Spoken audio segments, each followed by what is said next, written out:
So, as I have agreed with the organizers before, this session will be convened in English.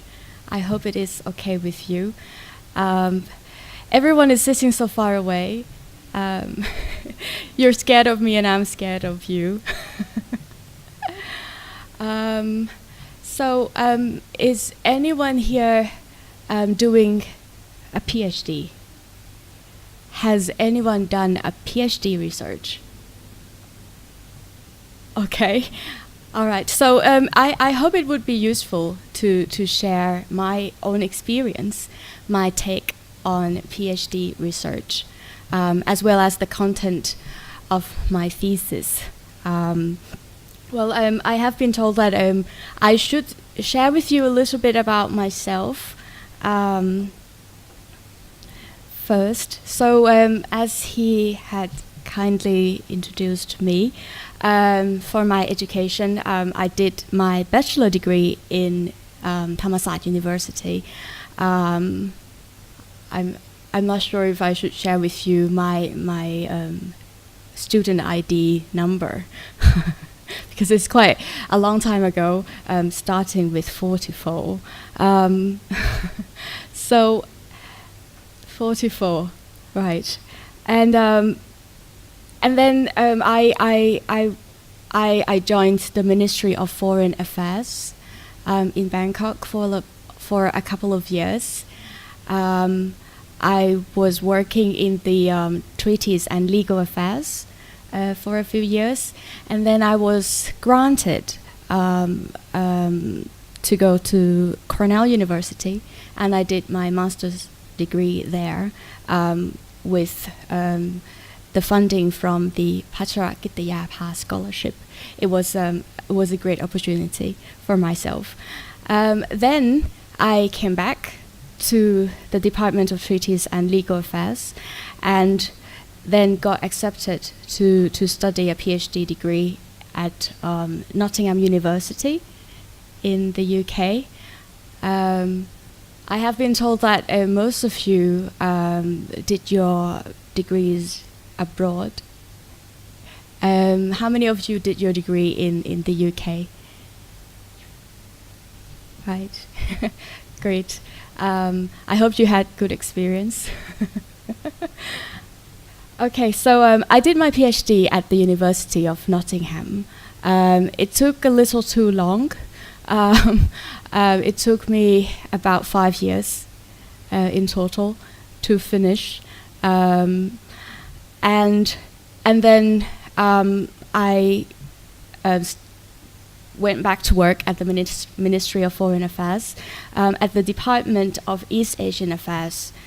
Back then, I was a Lao desk officer, so we dealt with the bilateral relations between Thailand and Laos. It was very fun. It was the only desk. I was the only desk officer who wasn't required to use any English at work, and in fact, all of the templates of documents that were generally written in English, the desk officer, the Lao desk officer, would have to translate it into Thai, and use that as correspondence with our Laotian counterparts. So it was very, very, very good experience being a Lao desk officer. And now I have been posted to go to Guangzhou, which is in China. I'm currently a consul in charge of economic and political affairs. So has anyone been to Guangzhou before? All right, so I'll wait to welcome you there.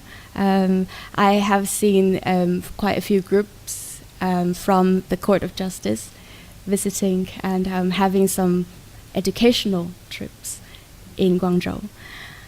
All right, I have also got an opportunity to be a member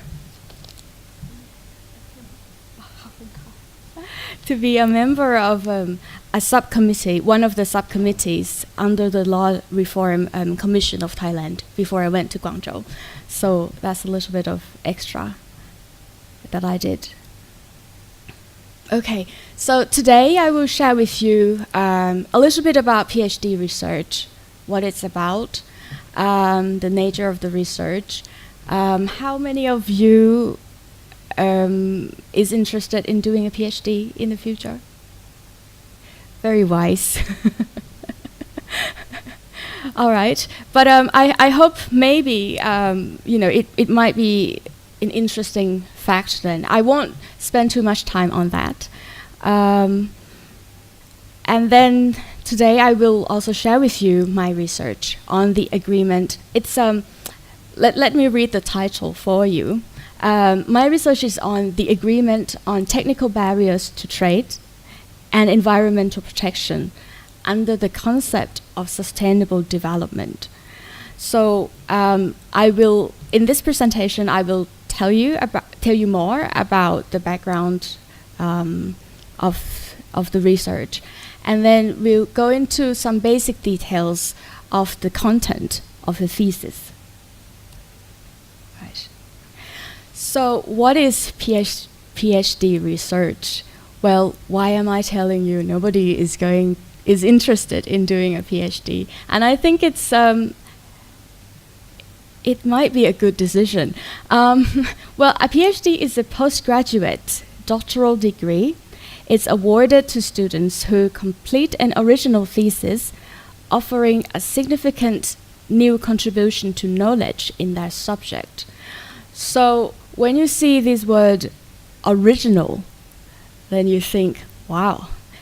And then you read on, you see the word significant, new contribution to the knowledge. And you close the books and you say, well, it's too big of a task, right? But then when you really look at the PhD as an educational program, then one thing to bear in mind is that PhD, after having earned the PhD degree, in my opinion, you don't become an expert in that topic. You actually have become someone who knows that there are so much more out there under this topic or relating to this topic that you will need to learn, or you will find out that in order to answer one question, there are so many aspects that you can involve and you can include in your consideration. And in the decision making, you will be aware that sometimes the society demands us to give a very blunt, very short, very easy to understand answer, right? But in reality, in order to sufficiently answer some questions, sometimes you have to have explored in thorough detail, and some questions cannot be answered so bluntly, not in a sentence or two anyway. So I'm sure you all are aware of that because you are the judges, right? So I'm sure you would have to write a lot of elaborate decisions. Okay. Anyway, so the key elements of a PhD dissertation is, well, a thesis. Mine looks like this. Well, when I try to shrink it into a pocket size, it looks a little bit like this. Has anyone watched an Indian drama? Lately, I've been watching one, and it's taking me so long. It's like my PhD. It goes on and on and on about so many things. And then you kind of know what you will answer, what will happen at the end. This actress will get on with that actor, and the bad guy will, be thrown away or be in jail. But then in the process of finding that out, to go to that eventual page or eventual episode episode in case of the Indian drama. You have to endure this. It goes on and on, answering about this one question that is related to the main question. And then because one answer is not enough to answer, you go on to the next question and you try to justify it, you try to answer it. And so a PhD research is a long answer to a question that you yourself have identified. And that answer is in the form of a thesis. A thesis is a one coherent story. And in that story, it has the argument that you try to make. And also, not just the argument, who cares about your argument, right? I mean, I was just a student. I wasn't a judge. So why should they care what I think? So in that story, not only do the arguments have to be made, but also I would have to keep on justifying why these arguments are useful, why they are even relevant at all to anyone, to the topic of my research, or to the society, or to academia. Okay, but bear in mind also that PhD is, as I said before, is just an educational program. You know, you have just a limited number of years and you have very little money. So a PhD is never meant to be able to answer so much. When you read a PhD or when you do a PhD, one important fact that you have to bear in mind is that there must be a limitation to the answer you are able to provide. You know, your examiners will have to recognize that. Your supervisors will have to recognize that. And most important of all, yourself as a researcher would have to recognize that. And having recognized the limitation of a PhD in nature, you will be able to inform yourself that don't panic. We are not answering everything. We are not solving the world in just one research, you know. But what important is what we are able to deliver is still useful enough. So it is, in this way, justifiable, you know. So in this story, you make your arguments. You provide your justification, explaining why it is useful to study and to read this story. And then in the thesis, you provide situation in existing knowledge, right? Because nobody has read your mind yet. So they don't know where your question comes from or where your focus is. So you provide a critical review of prior research. So what other people have said about this, you know, and why it motivates the research question, why you should ask this research question. Okay, and then you also provide basically the justification. You explain how it contributes to something new. And contribution, it's up to you to describe it, to articulate what the contribution of your research is. And the last one would be, the last key element of your PhD research would be appropriate voice and argument. So you would have to provide a clear and explicit evidence and a substantiation and chain of inference.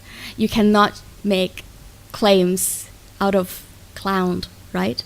So you have to provide why you think it is that way and how your ideas have formed. What has informed your ideas?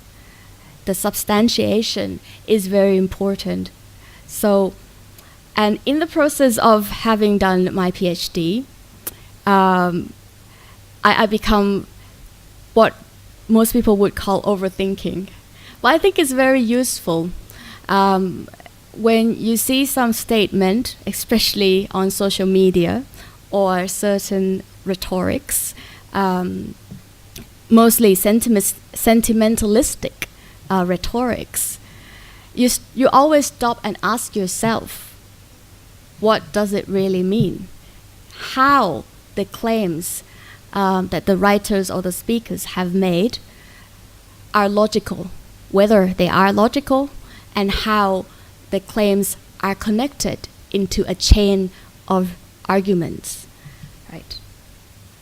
And I think it is a skill that the new society needs, especially with so much social media, with such an easy access to information online and everywhere. We are now overloaded with data and information and opinions.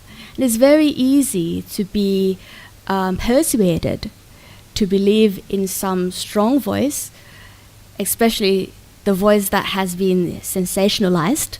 So, it fuels your emotion. You feel like you want to believe it. And in the situation, in the society like that, I think the critical thinking skills are very important, because it stops you from jumping into conclusion or following the person who made such claims. You stop, you ask, you analyze, and you have your own opinion as to whether you want to believe it and to which extent you want to believe it. All right, so that's enough about PhD that nobody is going to do. Now a little bit about my research. This research is about one of the agreements under WTO law.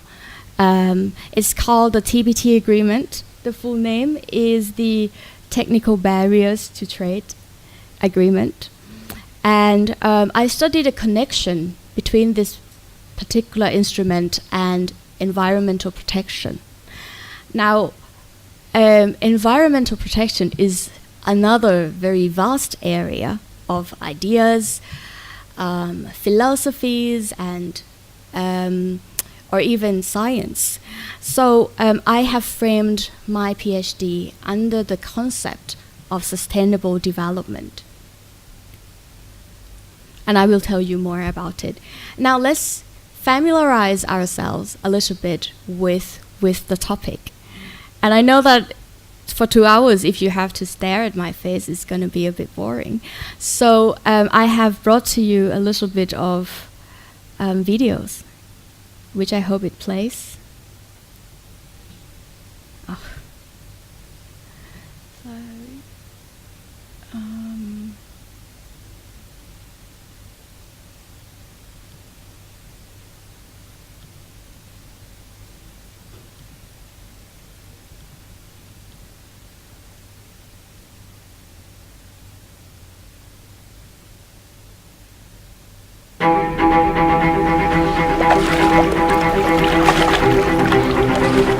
Eight million metric tons of plastic trash enters the sea from land every year, the equivalent of 5 plastic bags filled with trash for every foot of coastline in the world. Across our ocean, plastic trash flows into circulation, dispersed almost everywhere, but concentrating in huge swaths in the midst of global currents, breaking down into smaller and smaller pieces, ingested by species across the marine world, and sinking to the bottom of the sea. Anyone can make plastic anywhere in the world and sell it anywhere else in the world. There's no design paradigm, there's no barriers. In order to solve the plastic packaging problem, we need to effectively rethink the entire system. From one which is linear, i.e. take, make, dispose, to one where it can be recovered and fed back into the economy as a valuable plastic material, or one where it is biobenign and it can enter the environment. The ultimate goal of the new plastics economy is to design an economy where plastic packaging never becomes waste. And to do that, we need every single player in the chain to change the way that they do things. But marine pollution comes in many forms. Industrial, agricultural, and urban waste also sweep into the sea, fueling explosions of algae that rob marine ecosystems of the oxygen they need to survive. With sustained pollution, these areas become dead zones, which already exist in more than 400 locations across the globe. But nutrient pollution can be managed through change in major contributing systems like agriculture. If you eat, you're involved in agriculture. So it's a problem that all of us have to work together to solve. Soil health is critical for water quality. It's the first thing we have to focus on. Here on the farm, organic matter is the key thing that we try to improve. The more organic matter you have in the soil, the better the soil can hold on to nutrients like phosphorus and nitrogen. Organic matter keeps it from leaching out of the soil. It grabs onto it, and that's good for the farmer, but it's also good for water quality in the bay. For any farmer to change their system is tricky, and it takes a lot of work. I think all farmers want to. It's learning different processes, practices that allow you to do it effectively that becomes a key.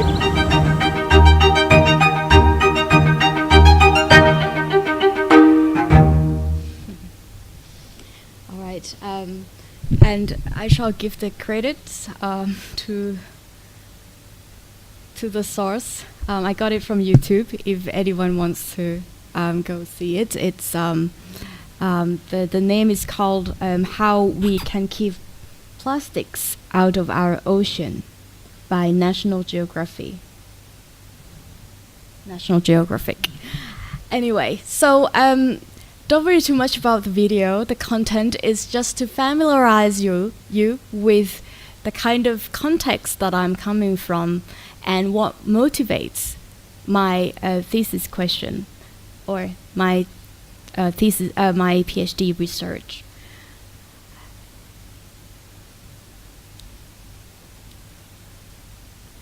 So in the video, they talked about a few things. They talked about harms of plastic packaging in the environment. And in this case, they appear to have focused on marine pollution. Right. And one of the statement that struck me was when the lady said every players in the chains to change the ways that they do things. So that's the way to solve this problem, right? And I'll tell you why this is a striking statement. So they went on to talk about marine pollution, and they discuss who were the players. So in the video, they mentioned communities, they mentioned industries, they mentioned agriculture, and the farmer, the old guy, he said, if you eat, you are involved in agriculture. So basically, everyone is involved in this, even though we are not by the sea, even though we didn't ourselves threw any plastic bottles into the ocean. But we are all involved in this phenomena by being part of the supply chain, buying food, being consumers. And another statement that I think is useful to point out is when he said, for farmers to change their systems, it's tricky. and it requires a lot of work. Now, this actually applies to everything. If you want to change people's ways of doing, it's very difficult. And if you have to change the way of a lot of people that are doing things, then it requires a tremendous amount of work, right? And now, after I have played the video, how many of you have heard or have been aware of the plastic crisis or pollution in the ocean from garbage and trash problems? Have any of you seen the movement in the society? Now, a lot of places like 7-Eleven is trying to help. I think in China, Facebook is blocked, so I didn't follow as much about the social movement in Thailand. But when I came here, I realized that 7-Eleven is now contributing by encouraging you to not taking plastic bags, right? They give you points or something. Anyway, so I think the society is now much more aware, and perhaps I could say that they are ready to contribute in trying to solve the problem. And if you talk about environmental problems, it's a vast topic. So many things. What is the environment to begin with? This room, the air conditioner is part of the environment of this room. Marine pollution is part of environment, and that is, the broader, feeling a bit more distant topic of environment. But anyway, so from the video, if you are to think how we can solve the problem of plastic trash entering our nature, what should we do? Any ideas? Well, maybe we can enact a regulation controlling local governments to pay very good attention to trash collection and trash disposal. But that might not be enough. So we might have to enact another regulation to control fishermen who go into the sea and ban them from throwing away plastic bottles into the ocean. But that is not enough. We're talking about global crisis when it comes to a lot of environmental problems, and a lot of this is fueled or is caused by consumerism. A large amount of our consumption, and relating to consumption, is production, right? Production and consumption obviously are affecting the world, and us as consumers, we are part of that too. So if the world is to change, this is saying every player is in the chain, then there are a lot of subjects to be regulated that we are talking about. So perhaps we are talking about producers of this water bottle. Maybe we would have to tell them not to use plastic. But that might not be enough, because there are many other environmental concerns involving the production process. So we might have to control the producers to also adopt an energy-saving production mechanism. So that also saves the energy, right?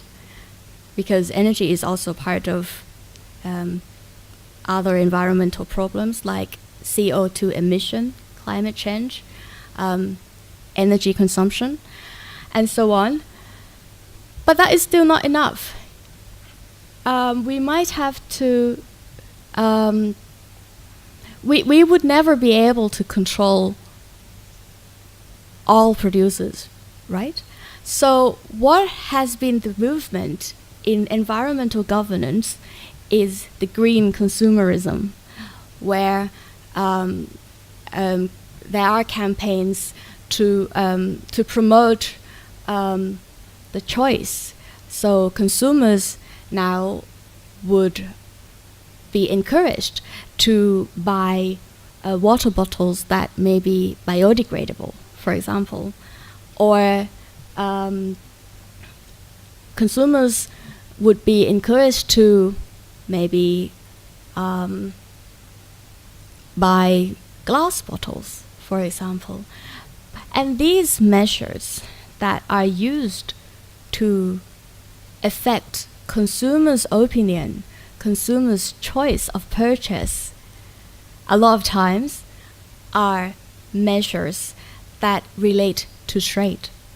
So even though from the social movement point of view or from the environmental point of view, you call it environmental protection measure, from the trade point of view, they are trade restrictive measures, right? Because as I have put in the examples, if you are to say, okay, from now on, Thailand bans water in plastic bottles. Now, it affects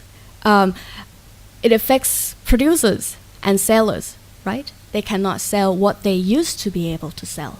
They cannot produce what they used to be able to produce. And these are therefore just can be conceptualized as trade restrictive measures. And when they affect trade, countries who are members of the WTO are under obligations to comply with certain disciplines to which extent they can impose such regulations. That's a very basic piece of information there. I mean, every countries are limited as to what they can do domestically by international legal obligations, right? And this is the same. This is one of it. Now, the point of contention between international trade rules and environmental protection then becoming bigger, because now we are not talking about environmental law that regulates the environment. We are talking about environmental law, or we are talking about environmental law that actually regulate producers, regulate or perhaps encourage consumers. So now this is where trade law and environmental law interface. This is when different sets of rules when they address different interests. So trade law address trade interest, and environmental law addresses the environment. Even though they address different interests, they affect each other, and the subject that are being the subject of the regulations or the measures turn out to be the same people, and that is perhaps consumers, or if we are talking about the international legal context and its state members. All right, so from the video, I hope it gives you the motive. It illustrates the motive of my research. I would like to study how governments or even private actors could impose measures that would help solving environmental problems without violating international trade rules, international trade obligations.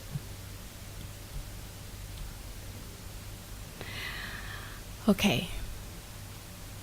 So this is part of what I already said. So for you to, for every players in the chains to change the ways they do things, for the farmers to change that system, what would that involve? Perhaps it involve a ban of plastic, talking about extremism here, are requirements for plastic to be biodegradable, a ban of plastic from other countries. So because, why do we import trash, non-biodegradable trash into our country and give the money to producers outside? They are foreigners. Or perhaps we could ban products of which production lines involved any plastic. So these are examples, extreme examples, for you to be able to imagine, what measures I'm talking about here. Okay. So this, when there are these different interests affecting the same subject, now we are talking about environmental protection, regulatory measures, the bans that I've discussed before, and international trade rules.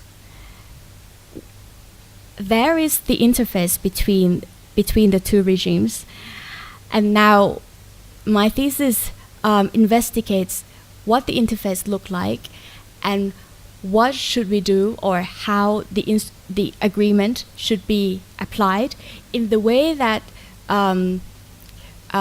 harmonize the interface between these competing regimes.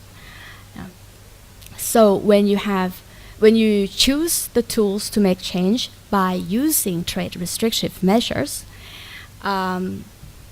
even though the objectives might seem very legitimate, like solving marine pollution, conservation of endangered animals, climate change, etc., these environmental measures would be expected to comply with the international trade discipline, and in my case is the TBT discipline. Right. So my thesis in short. So I have identified a question. If I am to put only one question on the slide and answer it, it would be, what is the relationship between the TBT agreement and environmental measures? And my as short as possible answer would be, the relationship is complex. We're talking about such a vast scheme of measures. The agreement may provide, the TBT agreement may provide a forum, even though it might be a bit trade-centric, but it would be a forum in which environmental measures are constructively discussed and driven forward. And in light of the WTO's commitment for sustainable development, the principle of integration should then be applied with this interface between, these competing interests. And environmental considerations should be included in the interpretation of the provisions as well as the decision-making process. Okay. And when you talk about conflicting interest, when you talk about international trade rules and non-trade interest, then you would have to talk about balance. So on the one hand, we have obligations under WTO agreements, right? This is what states, members have to do in order to promote the liberalization of international trade. So you can maybe put it bluntly as, the obligations to promote free trade. And on the one hand, under the WTO, you've got members' rights to regulate right? So members have rights to go back into that country and impose regulations, law, measures, and govern their own constituencies, enact rules in their territory. So how do you balance between members' rights to regulate and to solve their problems, like environmental problems, and the members' obligations to comply with the law, the international trade law? So how do you balance that, right? And at the same time, as I've mentioned earlier, in the context of international trade, you balance between the interests of trade and commercialism, right? You're trying to promote free trade. You're trying to make it as open, making the market as open as possible. That means, members are expected to have their market as open as possible. What does it mean? For example, Thailand produce, let's say, we produce a lot of dried mangosteens, for example. Dried fruits is quite a big exporting products from Thailand to China. So I'll use that as an example. So Thailand is a big producer of dried fruits, and we want to sell it in as many countries as possible, right? And we would really hate it if one day China say, well, we are producing a lot of fruits as well, and we want to buy our own fruits. So we are building a wall, and we are no longer wanting dried fruits from Thailand, so that Chinese consumers buy more fruits in China. So that Thailand would really hate that to happen, right? So this kind of scenario is the trade interest and commercialism that the WTO is trying to promote, trying to prevent, right? The organization tries to prevent protectionistic measures, trying to encourage country to open up their market and apply non-discrimination policy. That means please don't discriminate products by its country of origin. You should treat it as, to put it bluntly, as similarly or as equally as possible, no matter where the products are produced. So, and that's the interest of trade and commercialism under the WTO, that the WTO rules are trying to promote.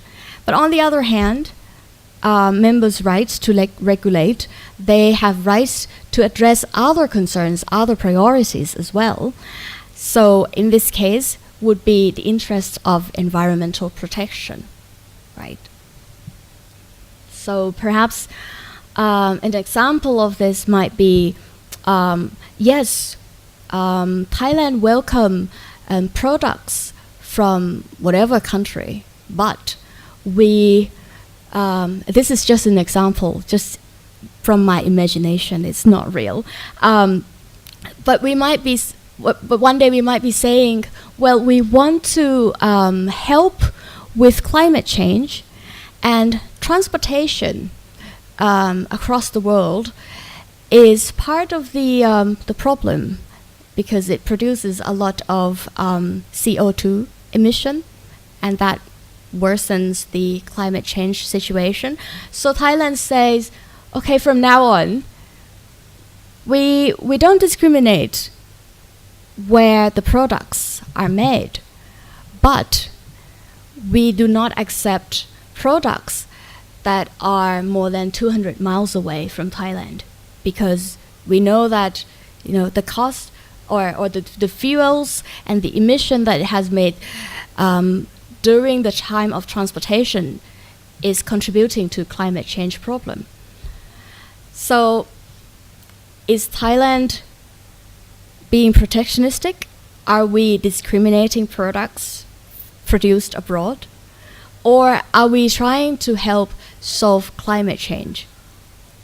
So this is an extreme example, but it gives you ideas of how two different objectives, trade, environment, can turn out to clash. So my thesis has a focus.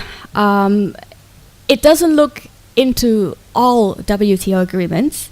It only explores the TBT agreement, and it has particular attention to the requirement on treatment no less favorable. And many of you might have studied it, and you might have heard of the non-discrimination principle. So how many of you have studied WTO law already? Right? Okay. Okay, so maybe I have to invite you and give a talk instead. Right. So with the nature of PhD, it's very limited, right? And the scope is very specific. So I think I am justified to say that in here, it doesn't include anything else but the TBT agreement, unless there are necessary provisions that are relevant to the arguments that I'm making in this thesis. Okay, and my focus is on the treatment no less favorable requirement, or the non-discrimination principle. Okay, and on the other hand, I also look into environmental protection, and I have framed it under the concept of sustainable development. We will talk later what it means. And the kind of measures or environmental protection measures that are included in this thesis would be the kind of measures relating to technical measures that are covered by the TBT agreement. Okay, and such measures are the ones relating to products and product-related processes. I do include some of the measures that are not covered by the agreement, because the discussions about the coverage of the agreement is one of the contentious topic or debate in the context of international trade rules.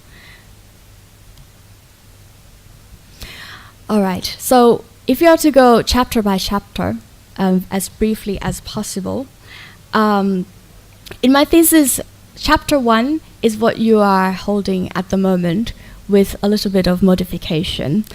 In chapter 1, I provide the introduction, so I give the background of the thesis.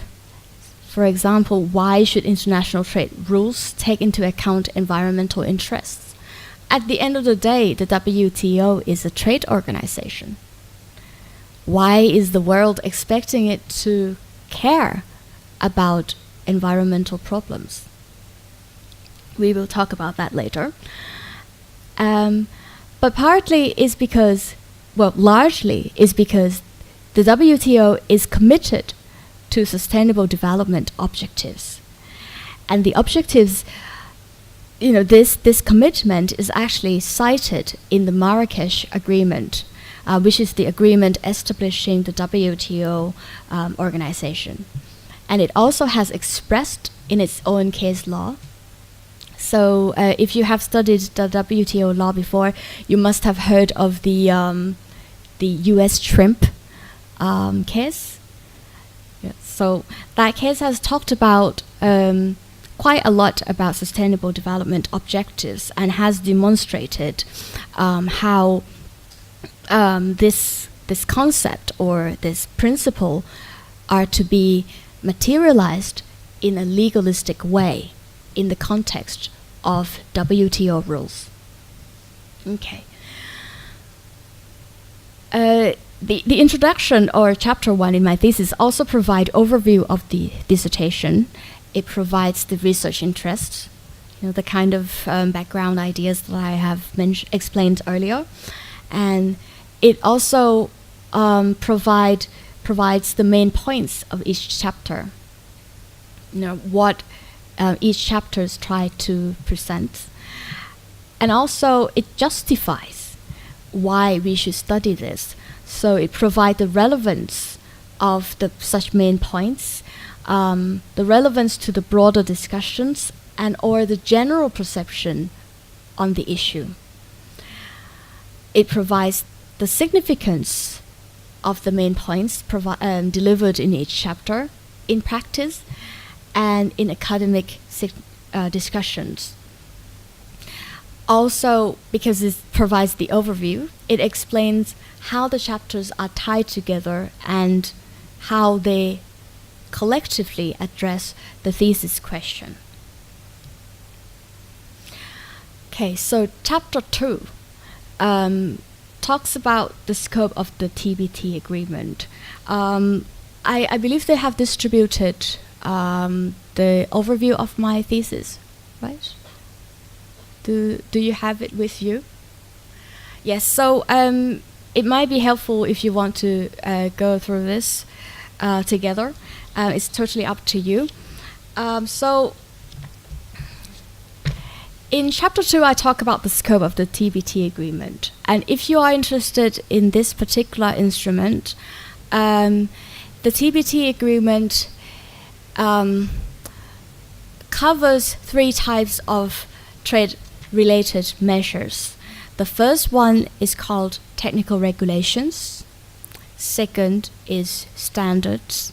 And third is conformity assessment procedures, or the CAP. Now, what are the technical regulations? The definition is provided in the Annex 1 to the TBT agreement. It provides that that technical regulation is the document which lays down product characteristics or their related processes and production methods, including the applicable administrative provisions with which compliance is mandatory. It may also include or deal exclusively with terminology, symbols, packaging, marking, or labeling requirements as they apply to a product process or production method.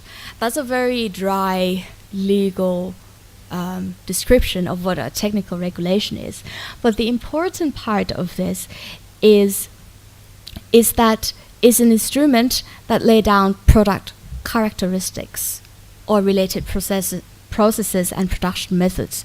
That means the regulation or the measures that we are talking about are the ones that basically related to products. For example, it might be a measure that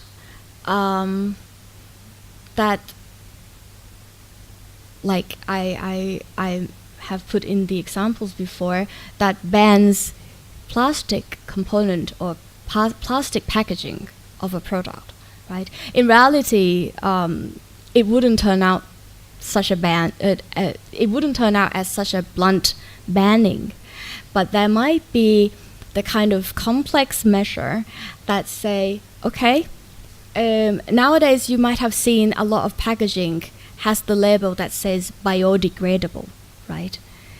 And when you see biodegradable, you might be more inclined to buy it because you feel like, oh, that's better for the environment.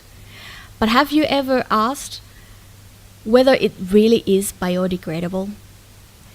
Have you looked at the packaging or the labeling or the term used on the labeling on the labels of your product and ask, well, even if it's biodegradable, is it still toxic?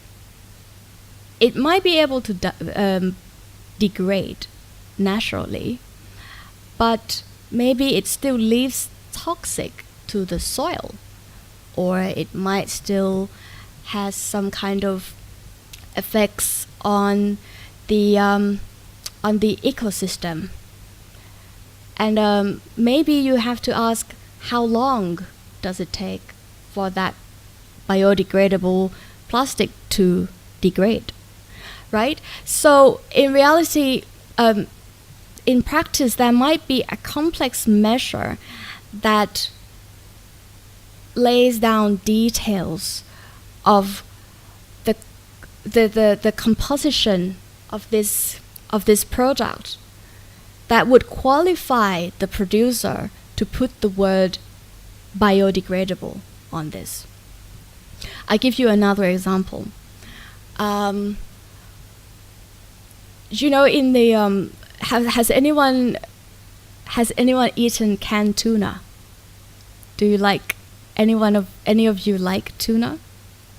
So tuna is the kind of fish that has a very mysterious relationship with dolphins. And a lot of times, you know, fishermen would follow tuna by following dolphins. They see dolphins and they know that there are tuna around. And when they catch tuna, they use a really big net. And we're talking about massive size of ship. And they catch tuna with that net. And what happens is dolphins who happen to be around are therefore harmed by the fishing process. Now, in some markets, because consumers are so concerned that they don't want to eat tuna, that the fishing process has killed dolphins. So in some markets, manufacturers actually put dolphin safe on the can of tuna so that consumers see this and they say, okay, I'll pay a little more for this can of tuna because in the fishing process, they actually make effort as to protecting dolphins from being harmed or being caught by the fishing process. Now, this is a real example of an example of a real measure that has been put in place. So the second element that would qualify this measure to be a technical regulation would be whether or not the compliance to this measure is mandatory, right? So if the rules say that if you don't comply with this requirement, you cannot sell the products in the market, then it's mandatory, right? But in practice, it's not as simple as that, because and there has been a case, and some of you who studied WTO law might have heard of it already, the U.S. Tuna. Well, there has been a series of this U.S. tuna products cases, and the latest one was only recently. But anyway, so in the case, the problem was that the law, the U.S. law, doesn't actually say that you cannot sell the product, you cannot sell this tuna in the U.S. if it's not dolphin safe. The law doesn't actually mind. It might have killed dolphin, it still can be sold in the market. But as soon as you put the word dolphin safe on the product, you have to comply with the requirements put in the legislation. Now, the question is, what is mandatory? It is not mandatory to be dolphin safe, to be sold in the market, but it is mandatory to comply with the regulation if you are to use the word dolphin safe on your product, right? So even though the choice of purchase would still belong to consumers, consumers still have the choice of whether or not they buy dolphin safe or dolphin harmful tuna. But because it is mandatory for the producers to comply with the requirement if they want to use the logo dolphin safe on their product. This measure was rendered technical regulation. It is considered mandatory. Okay, so this is the example of the kind of measures that we are talking about under the TBT agreement. But in practice, what the tools that are being very powerful now is not just the mandatory law, but also the voluntary standards. Okay, so this is the second type of technical measures that are covered by this agreement. It is a voluntary standard. So if I'm to read it, it's a document approved by a recognized body that provides for common and repeated use, rules, guidelines, or characteristics for products or related processes and production methods with which compliance is not mandatory. It may also include or deal exclusively with terminology, symbols, packaging, marking, or labeling requirements as they apply to a product, process, or production method. Right? So actually, in a sense, it's very similar to the definition of technical regulation. The key difference is only that standard does not have mandatory feature. The recognized body might not have authority or might not wish to endorse their authority towards the subject. So the compliance is not mandatory. And can you think of any product standards that might qualify as the standard under the TBT agreement? Example would be, have you seen a product with a little frog logo on the packaging? Or how about, now I know what example I can use. Nowadays in Thailand, we are very excited about Gaset Insi, right? Gaset Insi. So Gaset Insi is quite different from organic. Organic is a trademark, basically, and it has a very detailed requirements as to what would qualify as in organic products. But the idea is very similar. So basically, you want to produce something, or you grow agricultural produces without having used chemicals, right? And that's the basic ideas that most of us know.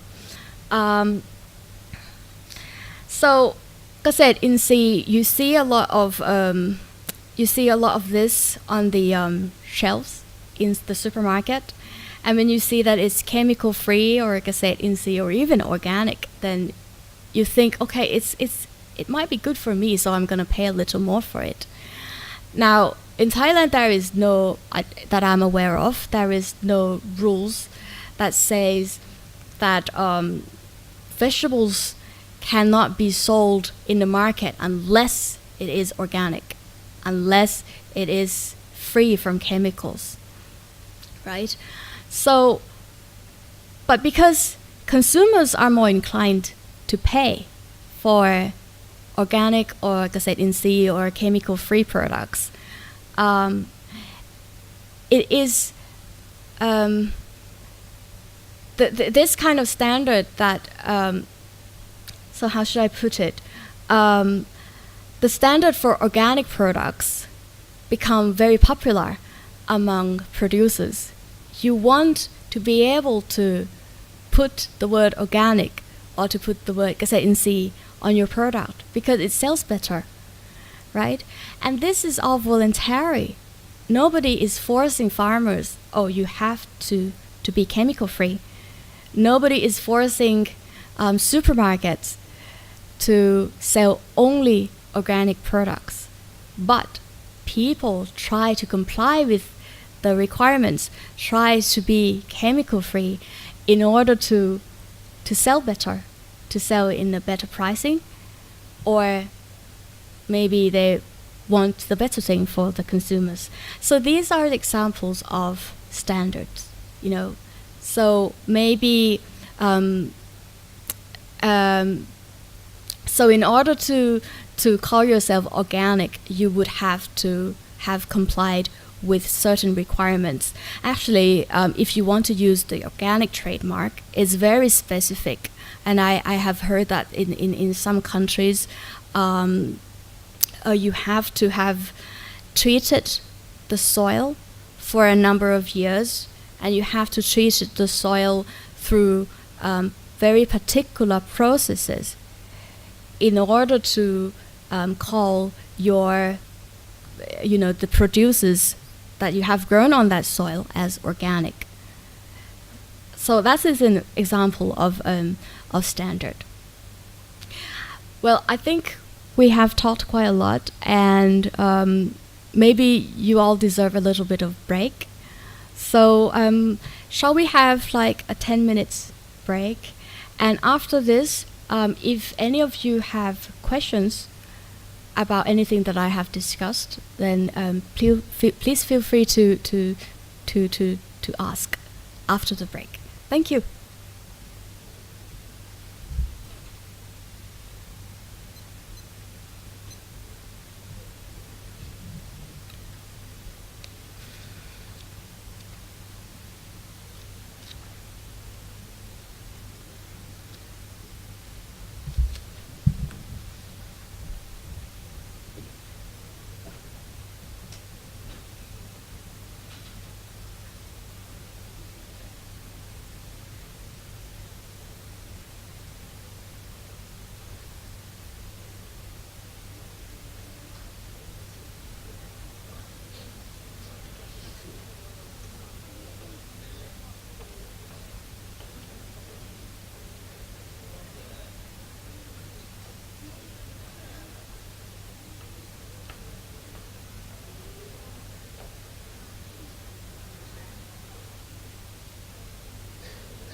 ดีค่ะ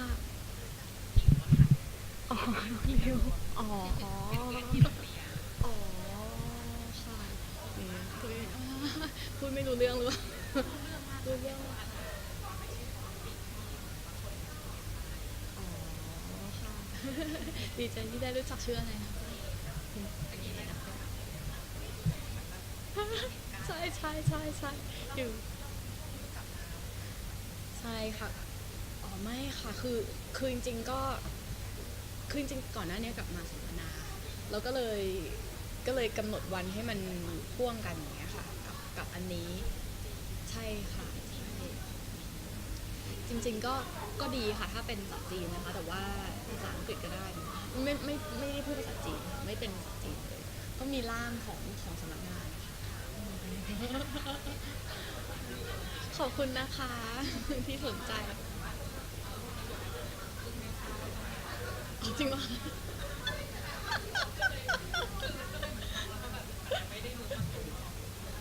อ๋อค่ะขอบคุณนะคะที่สนใจ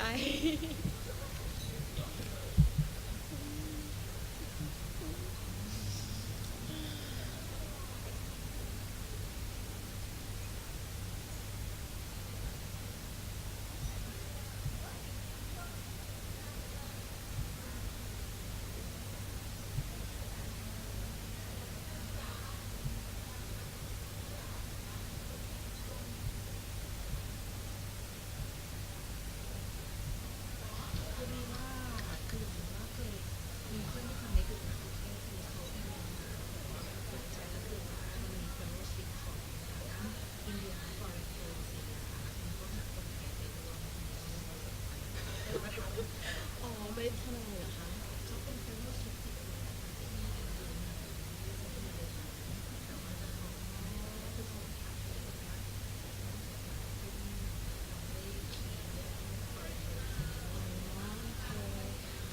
เดี๋ยวประชาช่วยประชาสัมพันธ์ให้ก็ได้นะคะไม่แน่ใจว่าจะ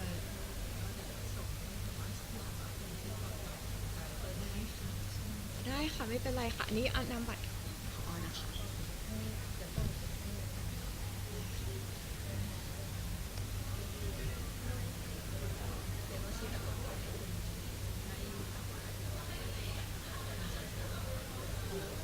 เคยได้ยินเหมือนกันไม่แน่ใจว่าคุณเดียวกันหรือเปล่าที่กระทรวงไปกัน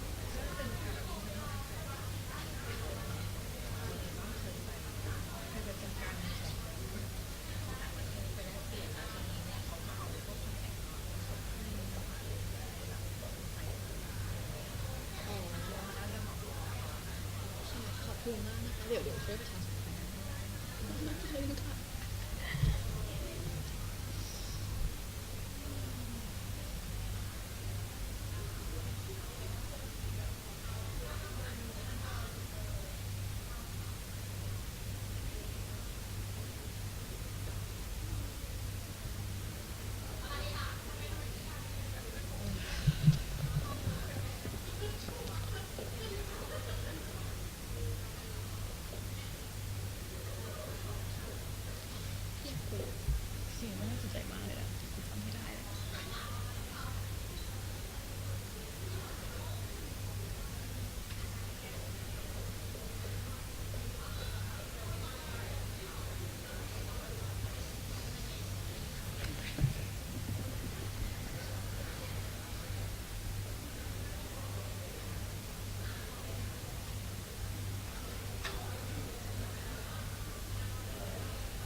I hope everyone has got some chance to take a little bit of rest. You know, sitting here, when I get your smiles, it gives me energy. It calms my nerves. It says, oh, it's okay. At least you're not sleeping, you show with the teeth. Okay, so thank you very much for staying with me since the morning. It's been an hour and a half now, so we have just a little bit left. I have been told to stop at noon, so we will finish in time. All right. So earlier I have explained to you what the technical regulations and the voluntary standards under the coverage of this particular agreement, the TBT agreement, are. So we've got technical regulations. So these are the measures that are mandatory and imposes or lays down characteristics of products or the related production method. And the second type would be standards, right? So very similar to technical regulations, but just voluntary. It's not mandatory.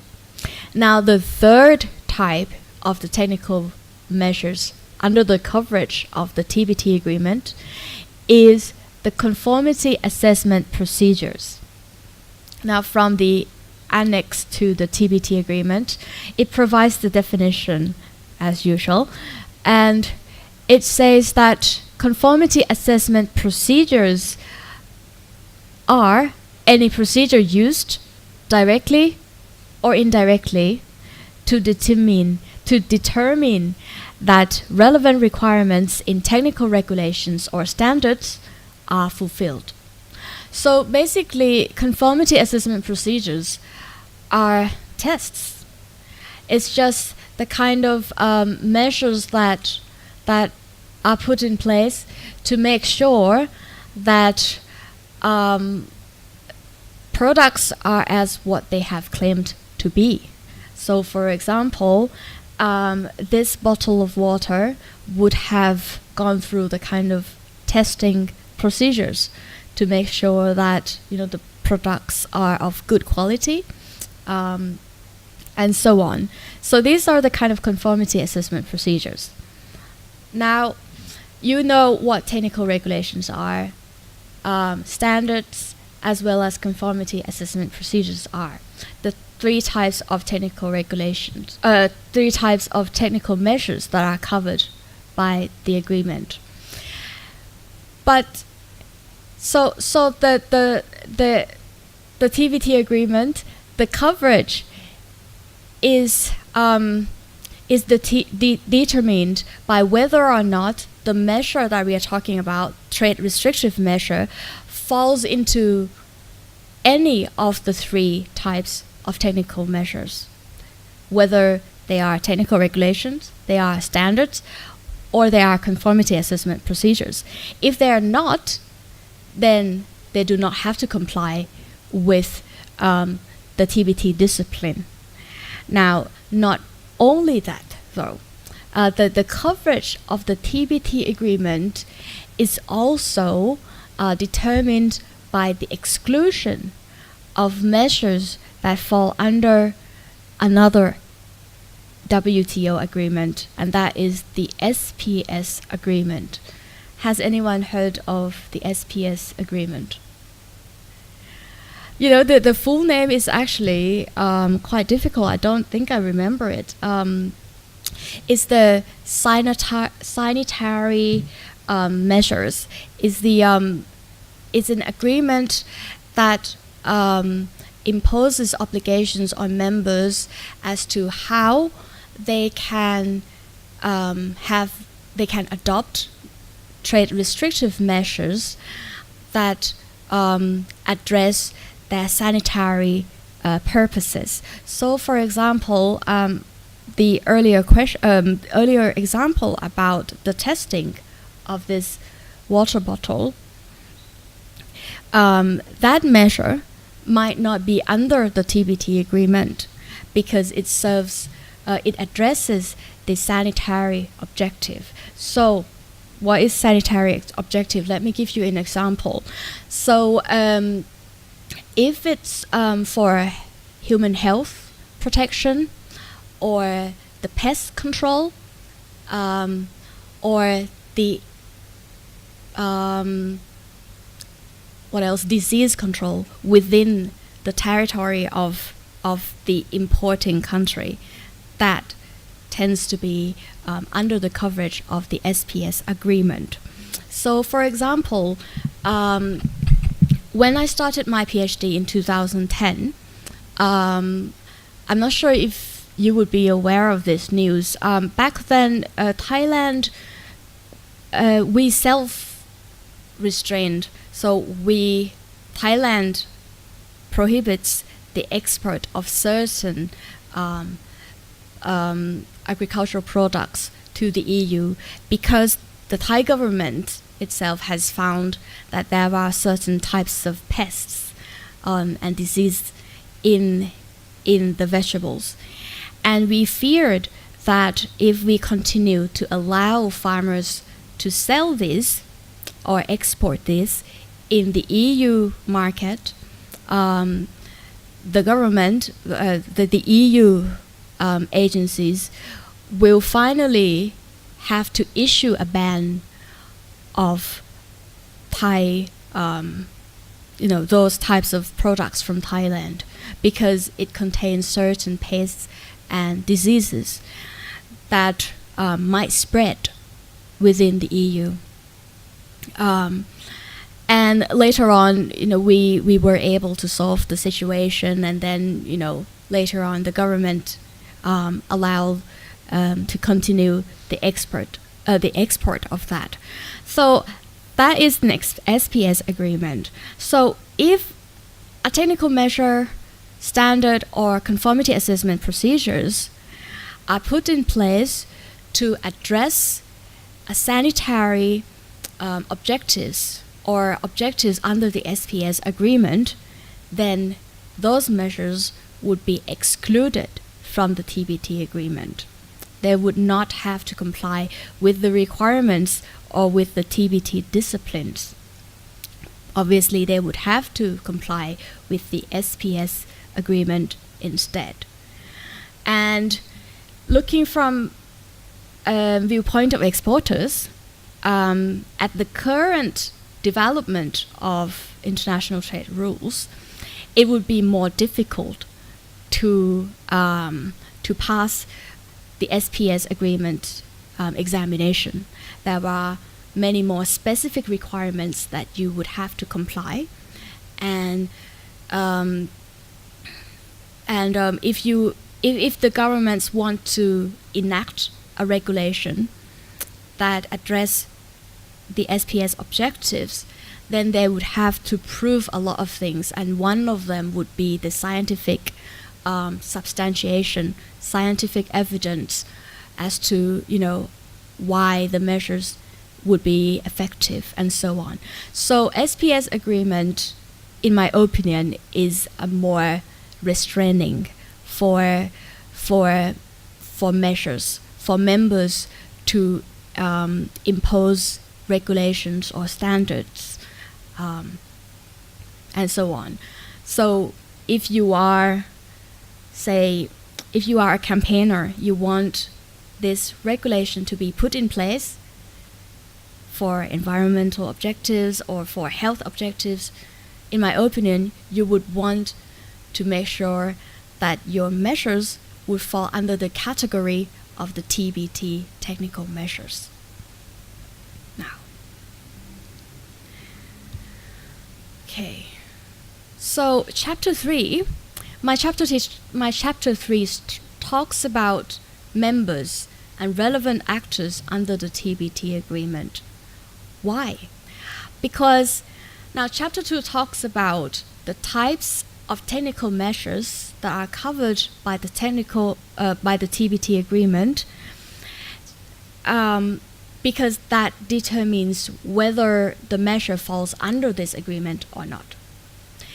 Now, to determine which obligations member states would have to comply, that is determined by what type of technical bodies are involved in the enactment or the adoption of the technical measures at issue.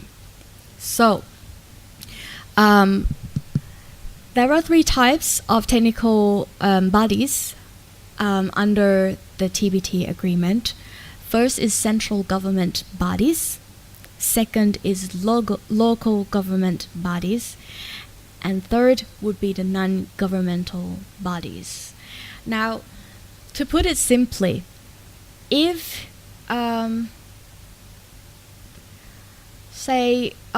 if we have the tuna, remember the tuna labeling regulation, if that regulation was imposed by the national government, so that tends to be obviously central government bodies, the members, so that country would have to observe provision, the Article 2 of the TBT agreement. But if that regulation is issued by other types of government, so if it issued by the local government body, the country at issue, the importing country, would have to comply with a different provision, and so on. And the level of obligations, in my opinion, would be different. For sure, the wording of the obligations are different.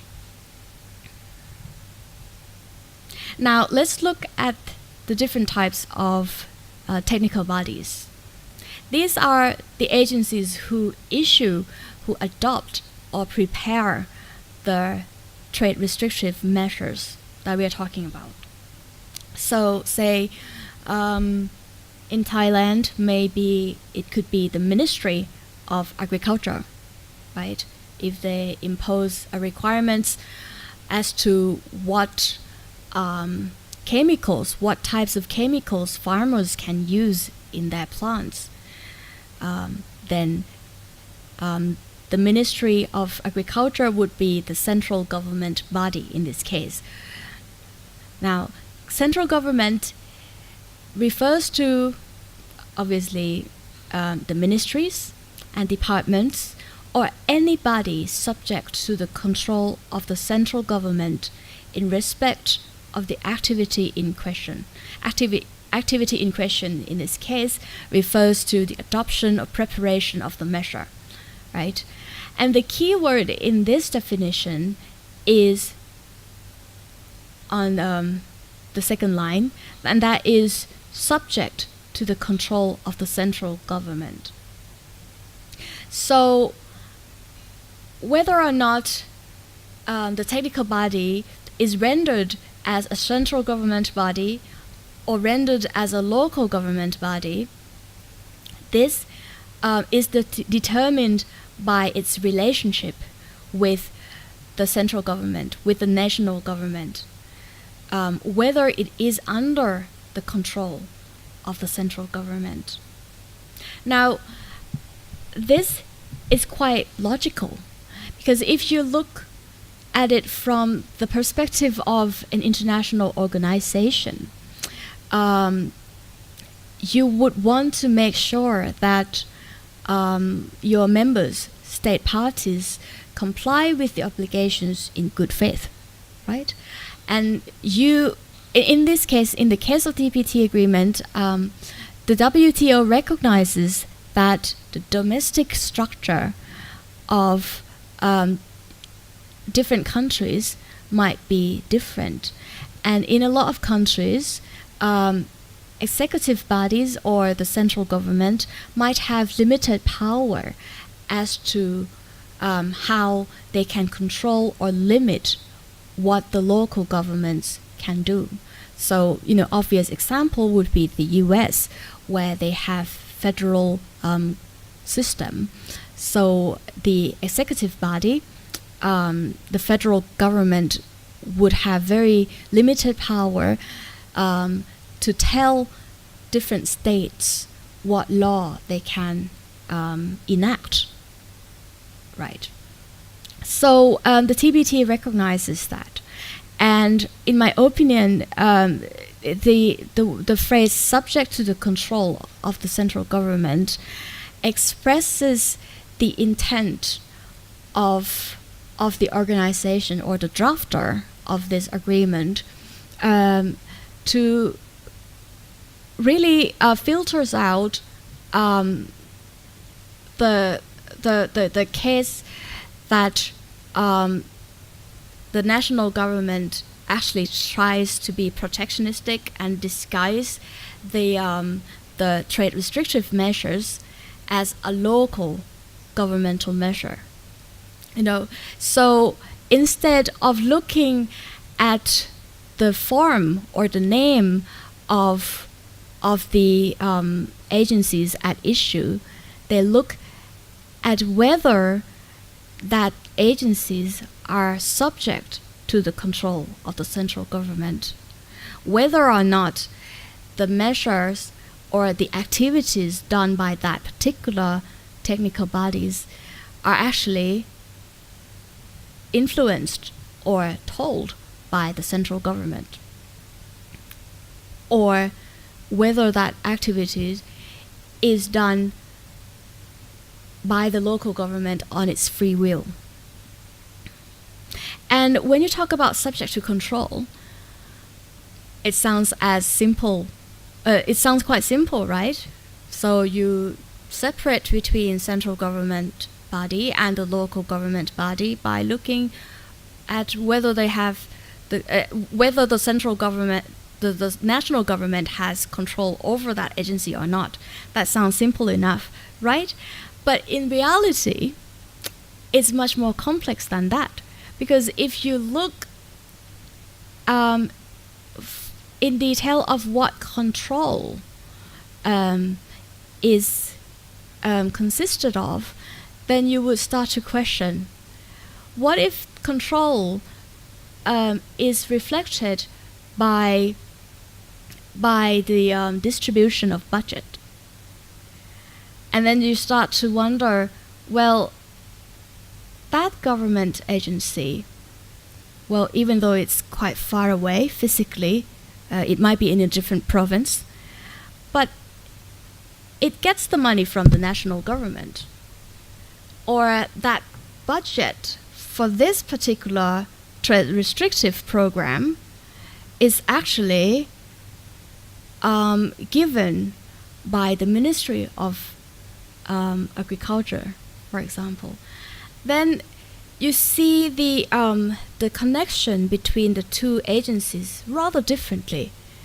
So there might be a provincial agency, but they might still, in this case, be subject to the control of the central government.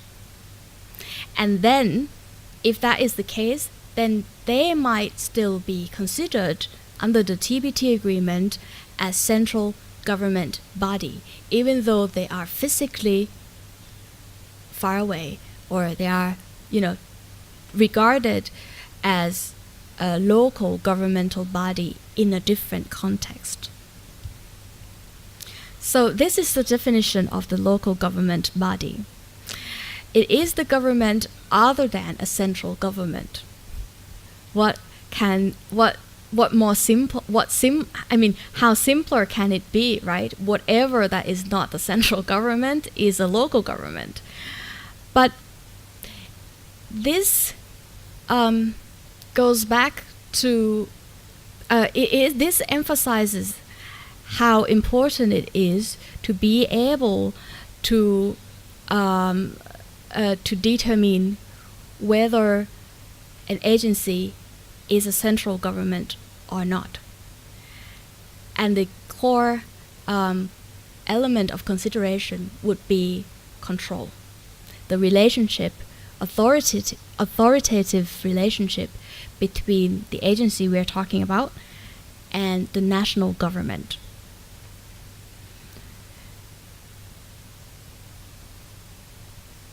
All right. Now, this is another very interesting type of technical bodies. It's the non-governmental body. And this type of body is gaining a lot of power in the governance, especially in environmental governance, because of what? Because consumers listen to them, right? And the ones that consumers listen to actually would be able to make a lot of difference. They can make campaigns, they can issue the kind of standards, they can, promote and make some products very successful or kill a business. So this type of technical body is called non-governmental body. It is the body other than a central government body or a local government body. It includes a non-governmental body which has legal power to enforce a technical regulation. So this type of technical bodies cover a wide range of agencies, and it might be a non-governmental body in a general term. So agencies like interest group or agencies that do not have governmental status. But nowadays, as you might be aware of, the structure of administration is so complex, and there are so many new innovative ways, innovative institution. So some you might not refer to it as governmental as such, but it might not be non-governmental. It might not be, in other words, it might not be free from the control of the government. So if you go back and look at the definition of the central government body, and you look at the core element of the definition, and that is the authoritative relationship with the national government, then you would start to think, well, then some agencies, we might generally see it as non-governmental, like some kind of environmental group, some kind of environmental association. But then, say, if that organization happens to draw a requirement and say, okay, from now on, เกษตรอินทรีย์, if you want to use our logo, might have a green heart, for example, you have to use a treated soil. You have to use you have to be located outside of Bangkok, because within Bangkok there is too much acid rain, and you have to use only natural pesticides. Now the question is, the question would be whether this agency, non-governmental, you would have to look whether this particular measures, this particular project that is doing, is free from the control of the central government. And as I have mentioned earlier, what if the government has given the money to that association? Is it still considered as subject to the control of the central government? Would you doubt whether it is not subject to the control of the central government? For for example. So these are open for debates, and these would be up to the case-by-case investigation, right? Whether the real situation qualifies as control of the central government or not. And what we might end up with is that some agencies that are generally seen as non-governmental in under the context of the TBT agreement, it might be regarded as a central government body. And it would be quite surprising to the the society, but it wouldn't be surprising for those who read technical, who reads the definition of the technical bodies under the TBT agreement.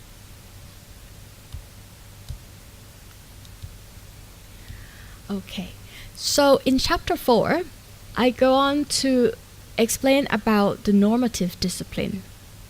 Now, I call this normative discipline because the way that the TBT agreement imposes obligations on member states is quite delicate. Now, we have talked about the different types of technical bodies already, right? And the determination of the type of technical bodies would identify what provisions what provisions are applicable. So if we are talking about a central government body, the obligations, the wording would be members shall ensure that so and so and so. But when it's when the agencies in question are rendered as local government bodies or non-governmental bodies, the obligations would be written differently, and members would be obliged to take measures as may be reasonable to ensure that so and so, that the technical measures observe the normative discipline. So these are the delicate difference of the obligations that member states are under, right? And you can go on to discuss how different the wording would result. What does it mean to ensure that something happens? And what does it mean to take reasonable measure to ensure that something happens? And I believe that it's different. I believe that with different technical bodies, the member states are under different level of obligations. But now, their obligations is to ensure that the technical bodies adopt, prepare, and apply the technical measures in compliance with the normative discipline. And the normative discipline of the TBT agreement consists of the requirement of non-discrimination law less favorable, or you can call it non-discrimination principle. The second one would be the necessity principle. So it has to be, the measures has to be necessary to address the legitimate objectives. And the third discipline would be consistent with international standards. So technical measures under the TBT agreement are expected to, so basically the agencies are expected to have looked elsewhere and see what the world is doing to solve this particular problem. So to solve climate change, what is the world doing? And if there are already existing measures in the form of international standards, then agencies are expected to borrow the idea first, to use the same design of measures first, unless they can justify why they do not follow the international standards and have their own different designs of measures. So these are the three TBT normative discipline.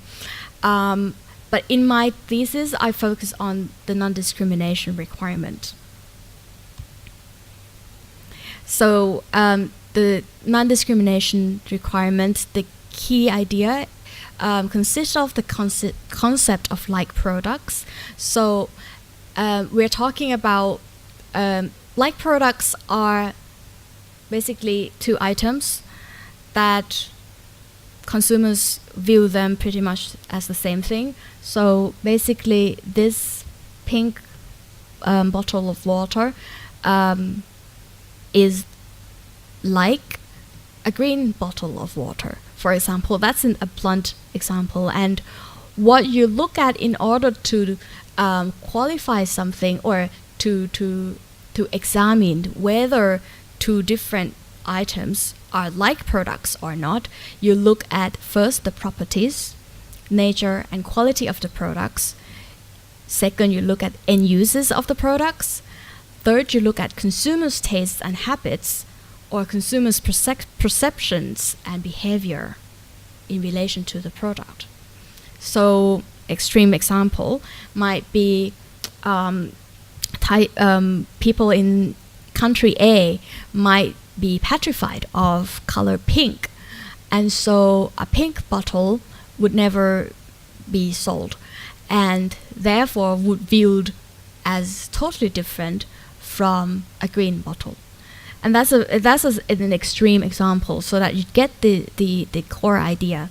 And the fourth consideration would be the tariff classification of the products, and these are the criteria of how like products are generally determined in the WTO. However, under the context of the TBT agreement, I think the fourth criterion is probably not that much useful. All right. And so like products is only one part of the non-discrimination requirement. The other part is that that a country would have to treat products that are like products no less favorably than each other. So if you want to put it bluntly, is that, well, you can't treat them differently just because they come from a different country. If they are considered as like products, then they have to be treated alike. Okay, so my chapter 5 goes into the relevance of sustainable development. Why should the WTO care about the environment? I have mentioned this at the beginning of my lecture, and the short answer to that is because it has the commitment to the objectives of sustainable development as expressed explicitly in the Marrakesh Agreement that establishes the organization, and also it has been reflected in case law. That it's committed to pursue for sustainable development. But what is sustainable development? Everyone talks about sustainable development and it justifies whatever they do. But so is sustainable development about development, or is it about sustainability? And if you look at it, there is no environmental in these two words. Why is sustainable development relevant in this thesis? Well, it is because if we are to talk about sustainable development as a concept that has emerged in the international legal arena, then you would recognize that it emerges from the recognition that the environment, that there are environmental problems, and such problems will affect our future. And we cannot go on to develop economically and socially without having considered environmental sustainability. So environmental concerns are actually integral part of the concept of sustainable development. So from now on, if you hear someone mentioning the word sustainable development and you only see the economic side or the social side of development, then you would have to question whether their claim is valid, because social and economic development is just not able to continue developing without environmental sustainability. Now, and in legalistic term, what sustainable development as a concept does is that it provides the aspiration or the guidance for legal obligations of different regimes to be applied with mutual supportiveness despite their different interests. So that means environmental environmental obligations should be applied in the way that is mutually supportive to international trade regime, even though the interests are different. And vice versa, international trade regimes such as the TBT agreement here should therefore be applied in the way that mutually supportive to environmental regimes or environmental interests. Okay, and then chapter 6, I go on to talk about the measures from the environmental perspective. And the finding is that basically it's complex, and it consists what we refer as environmental governance consists of a very diverse mechanisms, even though they are generalized as the word environmental. And this is often used when the speaker or the writer want to juxtapose it with trade interests. So juxtaposing means like you wanting it to be at a different side. You're wanting to project that it's clashing. But at the end of the day, even though you, as I mentioned at the beginning of my lecture, even though you refer something as environmental measure, environmental regulation, environmental standard, at the end of the day, from the perspective of international trade rules, they are trade restrictive measures. And they are under the obligation to be assessed also from the international trade perspective. Okay, and the last chapter, chapter 7, I investigate and analyze in detail the relationship between the requirement of treatment no less favorable and environmental protection. And in this chapter, not only I talk about the non-discrimination requirement, that is the like products and the treatment no less favorable requirement, I also look at the connection between the provision of the TBT agreement and its preamble. So projected here is the 6th recital of the preamble of the TBT agreement. And basically, it recognizes that state members have the rights to take measures necessary to ensure the quality of its exports, or for the protection of human, animal, or plant life or health of the environment. and so on.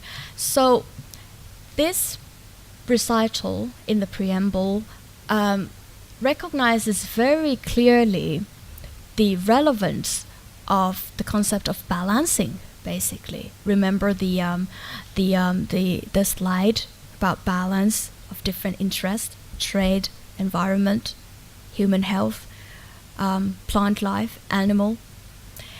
It does recognize that the implementation of this agreement needs to be done with balance, and that in doing so, you can take lessons learned from case law or from academic discussions in the context of environmental protection as well as sustainable development to use in the WTO context. Example of this would be the principle of integration, and the idea of it is that trade regime should be open for the integration of environmental consideration. So when you interpret the TBT agreement, or when you make decisions under the TBT agreement, even though it is a trade-centric instrument, you should include environmental considerations as part of the decision-making process.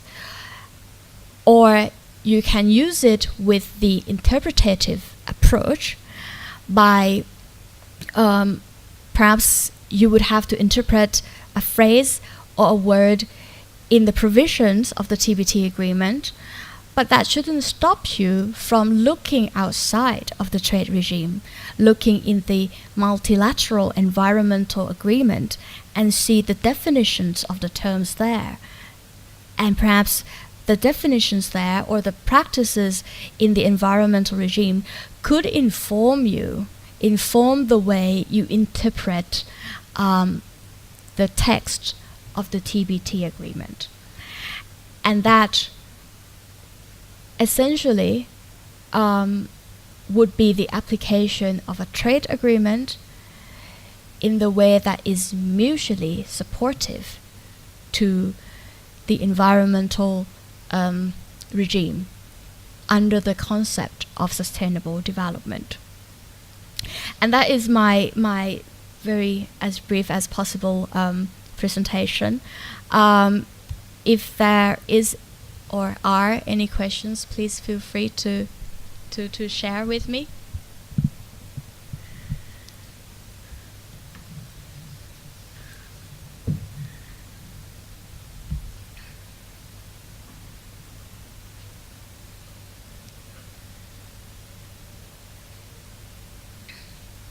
So I assume most of you have done your master degree, or all of you have done master degree. Okay, good.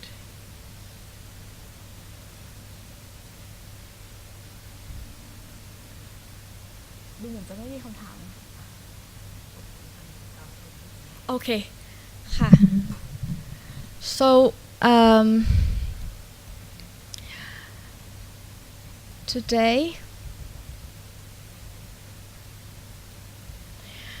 so thank you very much for your attention throughout the whole 2 hours. Thank you for your time, hopefully well spent in this room. And today I have shared with you what the PhD research is, and I have shared with you the content of my research on the agreement on technical barriers to trade and environmental protection under the concept of sustainable development. So I hope it has been useful, and I hope you all would have a good day. Thank you.